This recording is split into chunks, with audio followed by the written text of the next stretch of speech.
바울은 로마서 6장에서 죄를 극복하는 그런 원리들, 그런 것들을 이야기 쭉 하고 승리에 찬 메시지를 전했습니다. 그런데 놀랍게도 오늘 이 7장 후반부에 절망에 찬 고백을 합니다. 바울이. 그래서 7장이 로마서에서 가장 어려운 장 중에 하나라고도 말하는 사람들이 있습니다.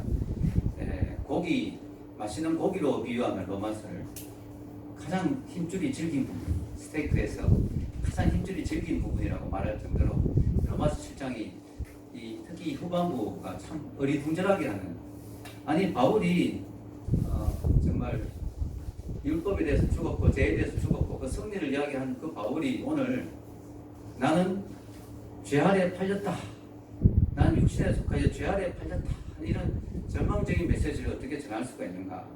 그래서 어떤 사람들은 과연 이것이 지금 바울이 자기 경험을 이야기하고 있는 게 맞는가, 자기 경험이라면 바울이 예수님을 믿기 전에 자기 상태를 말하는 것은 아닌가, 이렇게 이야기하는 사람들이 있습니다. 이 부분을 놓고 주석하는 사람들이 여러 가지 해석이 있는데요. 그 중에 하나가 바로 바울이 예수님을 믿기 전에 자기의 절망적인 마음 상태를 이야기한 것이 아닌가. 그런데 많은 주석가들은 그게 아니다, 바울이 절망한 모습이 있지만 그것은 예수님을 믿고 난 후다, 이렇게 두 개로 나누어집니다. 자, 바울이 예수님을 믿기 전이라고 말한 사람들은 죄 아래 팔렸다라는 말에 좀 주목을 합니다. 우리가 율법은 신령한 줄 알거니와 나는 육신에 속하여 죄 아래 팔렸다. 어떻게 구원받은 사람이, 특히 바울 같은 사람이 자기가 죄 아래 팔렸다고 표현할 수 있느냐? 이건 정말 구원받지 못한 상태가 아니냐? 그러나 또 어떤 주석가들은 그 죄 아래 팔렸다는 게 구원 못 받았다는 뜻이라기보다는 어쩔 수 없이 죄를 짓게 되는 인간의 연약함을 표현하는 표현이다, 이렇게 이야기를 합니다.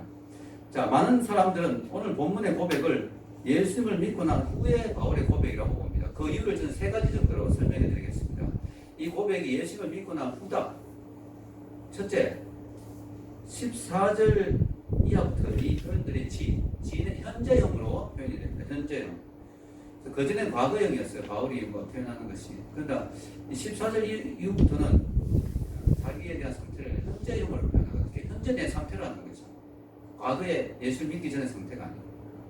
두 번째는 여기 표현 중에 보면 마음으로 하나님의 법을 즐거워한다, 내 속사람은 하나님의 법을 즐거워한다, 이런 표현들. 예수 믿지 않는 사람은 절대로 하나님의 법을 즐거워하지 않잖아요. 속마음으로도 하나님의 법을 좋아하지 않잖아요. 그렇게 볼 때 이거는 예수를 믿고 있는 사람이에요. 세 번째로는 비록 그가 절망 가운데 탄식은 하고 있지만 뭐예요? 최종적인 구원에 대한 열망이 있다는 거죠. 지금 현재는 죄 때문에 괴로워하지만 그러나 죄와 상관없는 몸이 되고 싶어하는 그런 간절한 열망이 있다는 거죠. 이거는 믿지 않는 사람에게서 이런 열망이 없다는 거죠.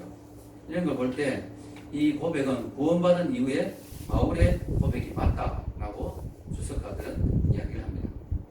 저의 입장은 뭘까요? 제 입장은 너무나 분명합니다. 이것은 예수를 믿고 난 후에 바울의 고백이 맞습니다. 왜냐?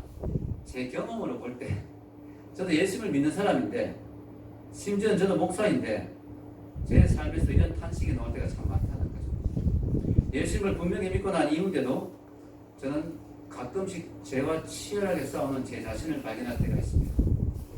또 바울의 고백처럼 죄에 무너지고 패배하여 탄식하고 있는 제 모습을 볼 때도 있습니다. 그래서 여러 가지 어려운 신학 토론을 할 필요가 없이 그냥 저의 경험을 비춰봐도 본문의 나라는 존재는 예수를 믿고 난 뒤에 바울일 수 있다는 걸 말할 수 있습니다. 그래도 확실히 하고 싶어서 여러 주석가들의 책을 좀 보다가 특별히 존 맥가드 목사님의 책에 존 맥가드 목사님이 그런 이야기를 합니다. 이 본문에 대한 주석들을 자기도 연구를 해보니까 경건하고 건전하고 복음주의적인 개혁주의적인 주석가들의 주석의 대부분은 바울의 현재의 모습을 이야기하는 것에 동의를 한다는 거죠. 그래서 그 부분이 우리가 바울의 고백이다. 재밌는 것은요, 성 어거스틴 최고의 신학자잖아요. 성 어거스틴이 처음에 이 본문을 주석할 때 예수님을 믿고 얼마 안 돼서 이거는 예수님을 믿는 사람이 그럴 수가 없다, 이래가지고 바울이 옛날에 믿지 않는 성도의 모습이다, 이렇게 주석했는데요. 어거스틴은 후반기에 가서 나이가 조금 들어서 다시 본문을 주석하면서 이거는 예수를 믿는 사람의 모습이다. 어떻게 자기가 경험을 해보니까 처음에 예수 믿고 막 뜨거운 그 은혜 충만할 때는 어떻게 이럴 수가 있느냐 이랬는데 자기가 이렇게 신앙의 연륜이 생겨보니까 이런 고백이 나올 수밖에 없다. 이렇게 이야기를 합니다. 여러분, 우리가 이걸 보면서 참 바울이 뭔 죄를 이렇게 많이 지었나 이렇게 생각하면 안 돼요. 여기서 존 맥아더 목사님 재미있는 주석을 했는데 좀 많이 와닿더라고요. 자, 여기 적어놨죠. 하나님께 더 가까이 다가갈수록 우리는 자신의 죄를 더 많이 본다. 오직 미성숙하고 육체적이며 율법주의적인 사람들만이 자신이 하나님의 기준에 잘 맞춰 살고 있다는 착각 속에 살 수 있다. 쉽게 말해서 우리가 더 거룩해지고 또 영성이 깊어질수록 내 죄를 더 많이 보게 된다는 거예요. 그래서 여러분, 영성이 깊은 사람이 무슨 책을 씁니까? 참회록 이런 거 쓰잖아요. 근데 감옥에 있는 죄인들 참회록 안 쓰잖아요. 내가 뭘 잘못했는데 이러잖아요. 그래서 우리가 예수님을 믿고 더 영성이 깊어질수록, 근데 바울이 사실은 이런 걸 썼다는 것이 바울이 우리가 몰랐던 진짜 심한 죄를 많이 지는 모양이다 이렇게 생각하기보다는 바울의 영성이 더 깊어질수록 바울이 자신의 죄를 더 깊이 묻다는 거죠. 그래서 여러분, 바울이 처음에 예수를 믿고는 자기가 사도라고 자꾸 이야기해요. 서신서들, 초기에 쓴 서신서들을 보면 나는 하나님의 사도다 이러고 막 자기를 되게 강조하는데, 그거 조금 지나서 보면 바울이 나는 사도 중에 지극히 작은 자다 이렇게 좀 낮아져요, 바울이. 그러다가 바울이 제일 후반기에 쓴 디모데 전서에 보면은 나는 죄인의 개수다 이렇게 바울이 저 지하실 밑에까지 쭉 내려갑니다. 왜냐하면 영성이 깊어질수록 자기의 부족한 점을 더 많이 보게 된다는 거죠. 자, 여러분, 저는 바울이 정말 대단하다고 생각하는 게, 지금 로마에 있는 교인들은 바울의 얼굴 한 번도 못 봤어요. 지금 같으면 온라인으로 이렇게 예배를 드리고 영상으로 바울하고 막 통하고 이럴 텐데, 지금은 그렇지만 그때는 바울의 이야기만 쭉 들었어요. 바울에 대한 좋은 소문만 막 들었습니다. 또 바울과 같이 사역했던 사역자들이 거기 간 사람도 있습니다. 그래서 바울 정말 대단하더라, 바울에 대한 이야기들을 많이 했겠죠. 그래서 그곳에 있는 사람들은 바울의 얼굴은 못 봤지만 바울에 대한 대단한 존경심을 가지고 있었을 것입니다. 근데 바울이 로마의 교회에 편지를 쓰면서 자신의 연약함을 이렇게 드러낸다는 거, 이게 참 바울이 겸손한 사람이고 참 솔직한 사람이라는 것이죠. 그래서 바울이 위대한 것입니다. 자, 저는 오늘 이 말씀을 보면서 바울이 이렇게 고통받았던 그 원인이 뭔가, 그리고 이 원인, 이 절망을 어떻게 우리가 해결할 것인가 하는 것을 살펴보기를 원합니다. 첫 번째, 바울의 갈등. 자, 오늘 본문은 바울의 갈등으로 시작합니다. 14절부터 15절까지 다시 한번 읽어보겠습니다. 위에 시작. 우리가 율법은 신령한 줄 알더니와 나는 육신에 속하여 죄악에 팔렸도다. 내가 행하는 것을 내가 알지 못하노니 내가 원하는 것을 행하지 아니하고 도리어 미워하는 것을 행함이라. 자, 바울의 갈등의 원인은 뭘까요? 내가 원하는 것은 하지 않고 미워하는 것을 하는 내 자신을 본다는 거예요. 심지어 내가 왜 이러고 있는지도 모르겠어요. 내가 행하는 것을 내가 알지 못하노니, 나도 모르게 내가 진짜 원하는 걸 안 하고 있고 내가 정말 하기 싫은 걸 하고 있다는 거예요. 기가 막힌 거죠. 자, 하나님 우리 인간에게 뭘 주셨어요? 자유의지를 주셨죠. 자유의지란 뭐냐? 내 마음대로 할 수 있는, 내가 선택해서 내가 원하는 할 수 있는 그런 능력이 자유의지예요. 그런 자유의지가 있는데도 이상하게 자기가 원하는 건 안 하게 되고 자기가 미워하는 걸 하고 있는 자기를 보고 있다는 거죠. 이 바울이 너무 괴로운 거죠. 왜 이런 일이 일어나냐? 오늘 여기 보면 나는 육신에 속하여 이렇게 됐죠. 내 육신이 여전히 있기 때문에, 내 속에 나의 육신이, 옛 자아가 그대로 있기 때문에 죄의 관성이라는 게 있잖아요. 이 관성이라는 게 해오던 게 있잖아요. 해오던 게. 지금까지 죄를 쭉 짓고 살아왔잖아요. 몇십 년 동안. 그 살아왔던 그게 있기 때문에 거듭난 이후에도 아직까지 그 모습이 나온다는 거죠. 거기다가 내 속에 또 뭐가 있어요? 넘어지기 쉬운 육신만 있는 게 아니고 죄까지 있습니다. 죄까지. 16절부터 17절 읽어보겠습니다. 만일 내가 원하지 아니하는 그것을 행하면 내가 이로써 율법이 선한 것을 시인하노니 이제는 그것을 행하는 자가 내가 아니요 내 속에 거하는 죄니라. 참 기가 막힌 게, 내 속에 가뜩이나 죄 짓기 쉬운 육신이 있는데 그 옆에 또 죄까지 있어요. 그러니까 마치 뭐 같으냐, 기름이 있는데 그 옆에 불까지 있어. 그러니까 불붙기 너무 좋은 거죠. 연약한 육신이 있는 데다가 죄까지 내 속에 있어요. 그러니까 죄 짓기가 너무 쉬운 거예요. 17절에 이제는 그것을 행하는 자가 내가 아니오 내 속에 거하는 죄니라. 언뜻 보면 바울이 죄에게 모든 걸 덮어 씌우는 거야. 내가 아니고 죄다. 내가 한 거 아니야. 죄가 했어. 이렇게 덮어 씌우려고 하는 것 같이 느껴지는데 그건 아닌 거예요. 그만큼 죄의 세력이 강하다. 내 속에 내가 통제할 수 없는, 내가 어쩔 수 없는 죄의 세력이 너무 강하다라는 걸 말하는 것입니다. 참 기가 막힌 거죠. 예수를 믿었으면 신령하게 살아져야 되는데, 예수를 믿었으니까 신령하게 살아져야 되는데 죄가 여전히 나를 다스린다. 기가 막힌 거죠. 죄가 나를 다스리기 때문에 어떻게 됩니까? 조금만 방심을 하면, 조금만 주의를 게을리하면 어느 사회에 내가 엉뚱한 데 가 있어요. 엉뚱한 데로 죄가 나를 이끌어 가 있습니다. 이게 문제라는 거죠. 그래서 마틴 루터가 뭐라고 표현했느냐, 우리 인간은 마치 기수에게 끌려가는 뭐와 같다? 말과 같다. 이러면 말 올라탄 사람은 기수라고 그러잖아요. 말이 막 히히거리면서 막 자기 마음대로 뛰는 것 같아도 사실은 말은 뭐예요? 꼼짝 못하고 기수가 고삐를 잡고 이끄는 대로 가게 돼 있어요. 말은 자기가 혼자 마음대로 가는 것 같아도 기수가 끄는 대로 가게 돼 있죠. 그죠? 우리 인간이 그렇다는 거예요. 자유의지가 있고 자기 마음대로 막 사는 것 같아도 알고 보면 죄에 의해서 죄가 이끄는 대로 가는, 심지어 믿는 사람도 조금만 방심하면 죄가 이끄는 대로 끌려가 있다는 거예요. 자기도 모르게. 내가 왜 여기 와 있지? 내가 왜 이 자리에 와 있지? 내가 지금 뭘 하고 있지? 이런 생각이 드는 상황이 생긴다는 거죠. 여러분, 우리는 우리 스스로 잘 압니다. 이게 뭔 말인지. 우리 속에는 분명히 하나님을 위해서 살고 싶다는 마음이 있어요. 예수님을 믿게 되면 거룩하게 살고 싶다는 마음이 있어요. 아멘? 분명히 그게 있습니다. 그리고 정말 선하게 살고 싶고 하나님께 칭찬받고 인정받고 싶고 하나님의 뜻대로 살고 싶다는 그 열망이 엄청나게 있습니다. 근데 동시에 뭐예요? 내 속에 무슨 열망이 또 있어요?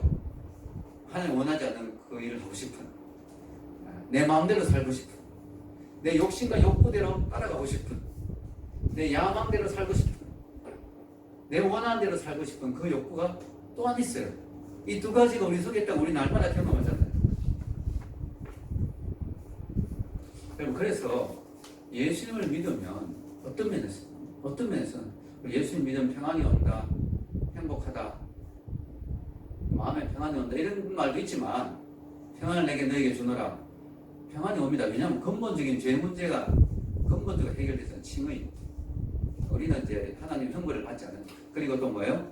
천국에 갈 수 있으니까. 또 인간의 고민에 대한 답을 찾았죠. 내가 왜 살아야 되는지, 뭘 위해서 살아야 되는지 답을 찾았으니까 그 평안이 오는 거예요. 그러나 깊은 곳에는 평안이 분명히 있어요. 그러나 표면적으로는 예수를 믿으면 안 믿는 사람보다 인생이 더 힘든 경우도 많습니다. 왜냐? 예수를 믿으면 안 믿는 사람이 안 해도 될 고민을 하거든요. 안 믿는 사람들은 이 정도는 죄가 아니다. 그래서 뭐 거짓말도 하고 속이기도 하고 자기 욕망대로 살고 그래도 뭐 크게 꺼리끼는 게 없어요. 왜냐? 뭐 다 하는 거니까. 다 그렇게 사는 거니까. 우리 믿는 사람들은 뭐예요? 죄에 대해서 예민하고 민감하고 그러다 보니까 뭐예요? 막 내 속에서 투쟁이 일어나죠. 예수 믿으면 오히려 더 힘든 부분도 있습니다. 안 믿는 사람도 양심의 갈등이라는 게 있지 않습니까? 있죠. 그 양심에서 하나님 내 마음속에 주신 율법이라 그러잖아요. 내 영혼에 주신 지성소. 그러나 그 양심의 특징이 뭐야? 양심은 자꾸 양심을 어기다 보면 양심이 무뎌집니다. 그리고 양심은요, 가끔씩 내 편입니다. 합리화를 잘합니다. 아예 뭐 다 그런 건데 뭐 이 정도쯤이야. 근데 내 속에 있는 성령님은 무뎌지지가 않거든요. 성령님은 합리화를 안 해줍니다. 뭐 다 그래, 맞아, 그렇게 사는데 안 그래줍니다. 그러니까 이게 죄를 지으면 성령님은요, 그 죄를 토해낼 때까지 나를 계속 괴롭혀요. 그게 너무 힘든 거야. 그러니까 예수를 믿는 것이 힘들 수도 있다, 분명히. 자, 두 번째는 바울의 절망입니다. 그래서 이런 것들을 계속 경험하다 보면 바울이 절망이 일어나요. 절망이. 18절, 19절 읽겠습니다. 시작. 내 속, 곧 내 육신에 선한 것이 거하지 아니한 줄을 아노니 원함은 내게 있으나 선을 행하는 것은 없노라. 내가 원하는 바 선은 행하지 아니하고 도리어 원하지 아니하는 바 악을 행하는 도다. 자, 바울의 절망의 원인이 뭡니까? 내 마음으로는 선하게 살고 싶은데 그게 안 사라진다. 안 사라진다. 즉, 내 속에 선하게 살 수 있는 능력이 없다는 걸 발견한 거예요. 어떻게 해야 되냐? 선하게 살아야 되는데, 거룩하게 살아야 되는데 그렇게 사라지지가 않는 내 자신을 보니까 바울은 절망하는 거죠. 자, 우리도 이런 절망을 많이 합니다. 하나님의 자녀가 되었어. 하나님의 자녀답게 그렇게 여기라 그랬잖아. 하나님의 자녀다운 수준으로 살고 싶은데 신분은 하나님의 자녀가 되었는데 수준이 그렇게 사라지지가 않아요. 그러니까 이게 막 힘든 거야. 내가 노력하면 되겠지 싶어 노력했는데도 안 되는 거예요. 그래서 절망이 나오는 거죠. 자, 바울이 20에서 23절에 계속 절망하고 탄식합니다. 읽어보겠습니다. 20절에서 23절. 만일 내가 원하지 않는 그것을 하면 이를 행한 자는 내가 아니요 내 속에 거하는 죄니라. 그러므로 내가 한 법을 깨달았노니 곧 선을 행하기 원하는 나에게 악이 함께 있는 것이로다.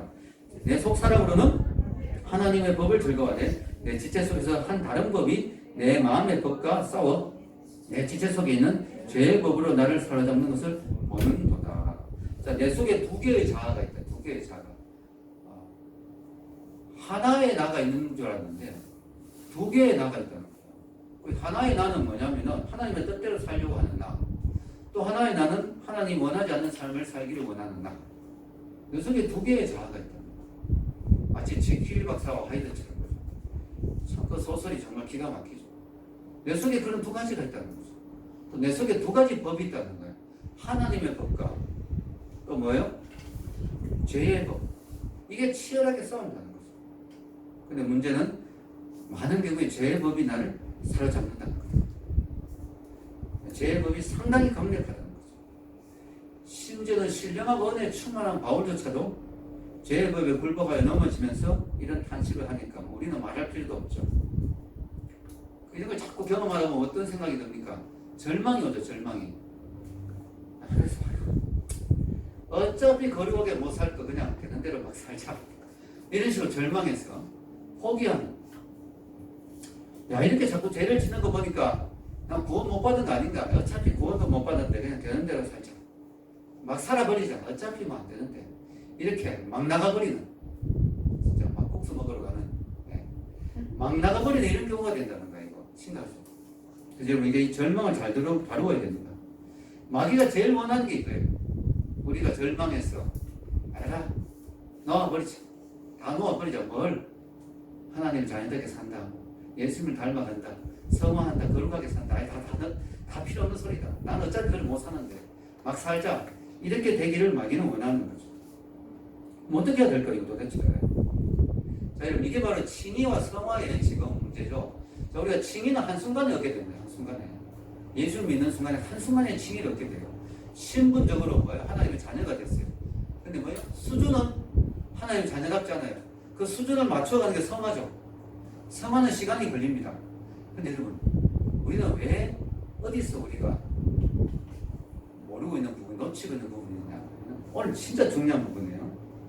사람들이 오해하고 있는 부분이 이거예요. 칭의는 내 능력으로 안 된다. 내가 아무래도 거룩하게 돼서 어려워질 수 없잖아요. 그죠? 완전해질 수 없잖아요. 그러니까 칭의는 내 힘으로 안 되고 오직 예수님의 십자가의 보혈로 하나님의 은혜로만 된다. 그렇게 알잖아요. 우리. 맞죠? 그게 이신칭의잖아요. 믿음으로써. 내가 행함이 아니고 믿음으로써 어려워진다. 그러면서 그 다음에 사람들이 생각하는 거예요. 근데 성화는 내 힘으로 해야 된다. 라고 생각합니다. 이게 문제였던 거예요. 이게 바로 인간이 바울 같은 우리 많은 기독교인들이 절망하는 그 이유였습니다. 여러분, 우리가 오늘 분명히 알아야 됩니다. 성화도 내 힘으로 안 돼요. 성화도 내 힘으로 도저히 하나님 원하시는 수준의 기독교인의 삶을 절대로 살 수가 없어요. 불가능합니다. 바울도 안 되는데 불가능해요. 그러니까 우리가 알아야 될 사실은 칭의도 하나님의 은혜로 이루어지고 성화도 내 힘으로 쌓으려고 하면 안 돼요. 하나님의 은혜로 돼야 되는 거예요. 아멘. 하나님의 은혜 주시고 예수의 보혈의 능력으로 날마다 죄와 싸워서 이기는 거지 내 힘으로 안 된다는 거예요. 그래서 여러분, 바울이 오늘 승리의 비결이 뭐냐? 24절에 먼저 최악의 상황에 직갑니다. 최악의 상황에. 오라 나는 공고한 사람이로다. 이 사망의 몸에서 누가 나를 건져내라. 예, 새벽이 오기 전에 밤이 가장 어둡다 하듯이 바울이 지금 마지막 최후의 승리의 비결을 말하기 전에 가장 심한 탄식이 나옵니다. 오라 나는 공고한 사람이로다. 정말 너무 인간적인 탄식이죠. 예, 이 공고한이란 말은 뭐냐면 전쟁에서 져가지고 포로로 잡힐 때 그 상태를 말하는 거예요. 전쟁에서 져가지고 패전병이 돼가지고 사로잡힐 때 얼마나 괴롭습니까? 그죠? 전쟁에 져가지고 내가 지금 적군의 포로가 됐다 얼마나 괴로워요. 그 상태예요. 그 상태. 죄에 져서 죄에 지금 포로가 되어 있는 오호라 나는 공고한 사람이다. 이 사망의 몸에서 누가 나를 건져내라. 이걸로 로마서 7장 24절로 끝난다면 우리는 너무 허탈하겠죠. 네, 너무 감사한 게 25절이 있다. 25절이 읽겠습니다. 우리 주 예수 그리스도로 말미암아 하나님께 감사하리로다. 그런들 내 자신이 마음으로는 하나님의 법을 육신으로는 죄의 법을 섬기노라. 비록 내가 마음으로는 하나님의 법을 육신으로 죄의 법을 섬기지만 누가 있다? 예수 그리스도가 있다. 이게 왜 감사할 이유냐? 여러분 예수님이 나에게 있다는 게 뭔 의미냐? 그것은 첫째 칭이 내가 어려워져서 천국 갈 수 있다는 거. 천국 갈 수 있다. 내가 부족해도 내가 죄를 지어도 천국 간다. 그럼 죄를 만들어 지어라 이런 뜻이 아니고요. 죄로 인해서 우리는 이제 지옥 갈 일은 없어요. 여러분 죄를 짓지 마세요라고 하는 건 지옥 가면 안 됩니다. 이게 아니에요. 그럼 우리가 왜 죄를 안 지어야 될까요? 죄를 지으면 뭐가 문제냐면 지옥 가는 문제는 없어야 돼요. 하나님 아버지의 마음을 아프게 합니다. 마치 자녀가 아버지한테 대들고 잘못하면 아버지가 너 이제 내 자녀 아니다 이러진 않잖아요. 근데 아버지와 관계가 힘들어져요. 그 아버지 마음이 상하잖아요. 그래서 자녀는 아버지하고 싸우면 안 되잖아요. 그처럼 우리가 죄를 지으면 그렇다 하나님 너 호적에서 판다. 너 이제 더 이상 내 자녀 아니야. 이건 아니에요. 이미 한순간의 믿음으로 어렵도 안 받고 우리는 심판이 이러지 않아요. 근데 문제는 뭐냐? 아버지 마음을 아프게 합니다. 아버지 마음이 아프다는 거죠. 아버지 관계가 어색해지는 거죠. 그래서 우리는 죄를 지으면 안 되죠. 그러나 우리가 예수님이 있다는 건 뭐냐? 우리는 죄를 지은 자가 가는 근본적인 지옥, 그건 해결됐다. 또 예수님이 있으므로 뭐가 좋으냐? 영화의 날이 온다는 거죠. 우리가 죄와 싸우면서 잘 버티기만 하면 뭐예요? 우리가 죽고 나면 천국 들어가는 순간 우리는 죄와 상관없는 몸이 되죠. 칭의, 성화, 그 다음 뭐예요? 영화잖아요. 글로리피케이션. 우리 영광스러운 몸으로 예수님의 몸처럼 바뀌는 거예요. 예수님이 죄가 없는 분이잖아요. 영광스러운 몸으로 우리는 바뀌면서 뭐예요? 천국 들어가는 순간 천국에서는 죄를 지으려도 지을 수가 없어요. 죄와 상관이 없는 몸이 되는 그날이 기다리고 있는 거예요. 그래서 우리에게는 소망이 있는 거죠. 소망. 승리의 외침이 있는 거죠. 그런데 그럼에도 불구하고 현재는 힘들다는 거지. 지금 힘들다는 거죠. 예, 알겠습니다. 우리가 구원받은 건 좋고요. 천국 가게 됐다는 건 너무 감사하고 심지어 가끔씩 죄를 지어도 지옥 가지는 않는다는 건 너무 감사한 일이고 천국 들어가는 순간 우리가 변화되어서 완전히 죄와 상관없는 몸이 된다는 그 소망의 날이 온다는 거. 그래서 이 탄식이 그냥 절망의 탄식이 아니고 소망을 품은 탄식이라는 거 좋습니다. 그런데 현실은 너무 힘들잖아요. 지금도 내가 죄를 짓고 있잖아요. 너무 괴롭잖아요. 이거 어떻게 해야 됩니까? 그 답을 여러분에게 가르쳐요. 그 답이 뭘까요? 바로 성령입니다. 그래서 8장에는 바울이 계속 성령을 이야기해요. 왜냐? 이 현실의 삶에서 물론 신분적으로 우리가 분명히 천국 가고 천국 보장돼서 우리 승리했지만 현실에서 자꾸 싸우고 있습니다. 죄에서 자꾸 패배하니까 현실은 어떻게 해야 되냐 할 때 그래서 우리 옆에서 보혜사 내 옆에서 나를 도와주는 분 컴포터 위로자 카운셀러 나를 도와주는 나와 함께 해주시는 헬퍼 누가 있다고요? 성령님. 그래서 바울이 이 예수님을 통해서 우리 구원의 기반이 만들어지고 그 다음에 우리가 날마다 승리한 삶을 살기 위해서는 어떻게 해야 되냐? 성령 충만해야 된다. 아멘? 그래서 여러분 로마서 8장의 다음 주부터 쭉 들어가는데요. 성령 하나님의 영 이런 말이 18번입니다. 18번이에요. 바울이 막 성령으로 도배를 했어요. 8장을 보면. 왜냐하면 성령이 아니고 답이 없다. 그래서 바울이 그렇게 자주 하는 말이 뭐예요? 성령 충만하라. 무시로 성령 안에서 기도하라. 성령이가 동행하라. 성령이 아니면 답이 없는 거예요. 아멘? 그래서 여러분 이게 결론이에요. 여러분 성령님 도우심을 구하는 게 승리의 비결이에요. 잠시만 성령을 믿고 성령님과 멀어지면 언제 내 육신이 기수가 있던 대로 많이 가듯이 막 가있어 죄. 자꾸 성령님을 인정하고 성령님과 동행하고 성령님과 대화하고 뭐 심지어 길 가면서 성령님 부름이 너무 예쁘지요 뭐 이러고 성령님 늘 의식하고 안 살면은 안 되는 거예요. 이 땅에서. 결론을 맺겠습니다. 오늘 저는 영혼의 탄식이라는 제목으로 말씀을 전했습니다. 우리가 예수님을 믿고 난 뒤에도 우리는 죄와의 싸움을 계속 하게 됩니다. 싸움을 하면 할수록 이 싸움이 결코 만만하지 않다는 걸 알게 됩니다. 그래서 우리는 절망에도 영혼의 탄식이 나옵니다. 저 오늘 본문을 보면서 두 가지를 느꼈어요. 하나는 허탈한 마음이 들었어요. 야, 바울 같은 사람도 이렇게 넘어진다면 도대체 나 같은 사람 어떻게 죄를 이길 수 있을까? 이런 허탈한 마음이 들었어요. 그러나 동시에 저에게 위로가 됐습니다. 야, 바울도 넘어졌는데 내가 넘어지는 것은 그럴 수 있겠구나. 바울도 흔들렸는데 나도 흔들릴 수 있구나. 그래서 그 자체로는 너무 좌절할 필요는 없겠고, 너무 나를 그냥 죽여야 될 죄인으로만 생각할 필요는 없겠고. 팀 켈러 목사님이 우리에게 이런 위로를 줍니다. 적어 놓았는데요. 읽겠습니다. 이 단락은 우리에게 큰 위로를 준다. 많은 그리스도인들이 죄와 힘겹게 싸우면서 자신을 끔찍한 사람이나 매우 악하거나 미성숙한 사람이라고 자백한다. 하지만 로마서 7장은 죄의 유혹을 받고 죄와 싸우는 것, 더욱이 죄에게 패배하는 것조차 성장하고 있는 그리스도인에게 있을 수 있는 일이라며 우리를 격려한다. 이런 일이 있을 수 있다. 너무 절망하지 마라. 이동원 목사님도 옛날에 설교에서 그런 말 했어요. 자기가 예수 믿고 나는데 자꾸 죄에게 넘어지고 자꾸 쓰러지는 그런 자신을 보면서 이렇게 신앙생활 잘하려고 열심히 하는 무슨 의미가 있나. 자꾸 죄에 넘어지는데. 근데 하나님이 깨우쳐 주셨대요. 넘어지긴 넘어지는데 걸어가면서 넘어지고 있다. 산으로 지금 산에 오르면서 자꾸 넘어져서 우리 산에 올라가잖아요. 돌뿌리에 걸려 넘어지면서 산에 계속 올라가잖아요. 내가 넘어지면서도 계속 성장하고 있다. 하나님 은혜로 부족한 제가 그동안 여러 교회들 다니면서 집회를 할 수 있는 기회들이 많았습니다. 한국교회를 섬길 수 있는 기회를 주신 하나님께 감사합니다. 코로나로 인해서 제가 요즘 자주 강의는 못 나가고 있는데요. 그동안 참 많이 다녔는데 그중에 잊지 못할 한 집회가 바로 육군본부에서 한 집회였어요. 거기서 초청을 받아갔는데 거기는 병사들이 많이 모여있는데 전부 군종병이었습니다. 군종병만 따로 모아서 수련을 하고 있는 거예요. 거기 제가 강사로 갔는데요. 야, 정말 얼마나 은혜가 되니. 왜냐하면 이 군사들, 병사들은요 좀 씩씩하잖아요. 딱 군기가 잡혀지니까 막 찬양을 해도 얼마나 뜨겁게 막 촥촥촥 박수도 막, 그것도 수백 명, 거기다 그냥 병사가 아니고 군종병들 모아면 얼마나 은혜가 되는지. 한 사람 한 사람이 너무 귀하더라고요. 한 사람 한 사람이 교회다 생각이 들어서 진짜 열심히 말씀을 전했습니다.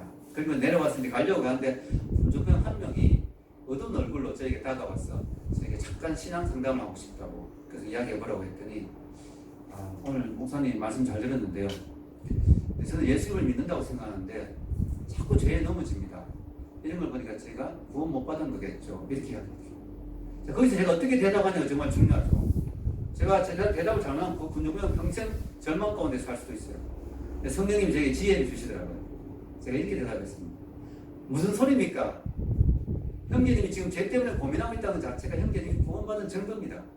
예수 믿지 않는 사람들은 죄 때문에 이런 고민 안 합니다. 형제님 지금 죄 때문에 고민하고 자기 상담한다는 것 자체가 이미 마음속에 예수를 받아들이고 구원받은 사람이라는 증거입니다. 그 형제가 뭔가를 깨달았다는 표정으로 얼굴이 환하게 밝아지면서 완전히 표정이 바뀌었어요. 감사합니다 하고 이제 갔습니다. 그렇습니다 여러분. 우리가 죄를 안 지으면 좋겠지만 그러나 가끔씩 죄를 짓더라도 죄 때문에 고민한다는 것 자체가 내 속에 이미 새 생명이 들어가 있다는 증거예요. 아멘. 새 생명이 없는 사람은 죄에 대해서 고민 안 합니다. 이렇게 우리가 고민하는 것 자체가 이미 우리 하나님의 은혜 안에 있는 거라는 거죠. 다만 평생 고민만 하고 죄하고 싸우기만 하면 발전이 없잖아요. 성장이 없잖아요. 그리고 주님의 일을 하는데 너무 에너지를 죄하만 쏘면 안 되니까 오늘 말씀을 기억하시면서 예수님을 통해서 우리가 구원받았다는 그 구원의 기반 위에, 우리가 영생이 주어졌다는 그 확신 위에 날마다 성령과 동행해서 죄와 승리하면서 또 죄에 빠진 많은 사람을 도와주는 여러분들이 되시길 주의 이름으로 축원합니다. 기도하겠습니다.